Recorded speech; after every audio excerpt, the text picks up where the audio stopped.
রাত গভীর। পূর্ণিমার আলো ভেসে যাচ্ছে গ্রামের শ্মশান।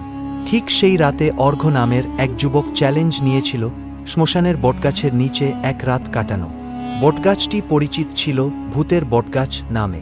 লোককথা ছিল প্রতি পূর্ণিমার রাতে গাছের নিচে রক্তজবা ফুটে, আর সেখানে দেখা যায় এক লাল শাড়ি পরা নারীকে।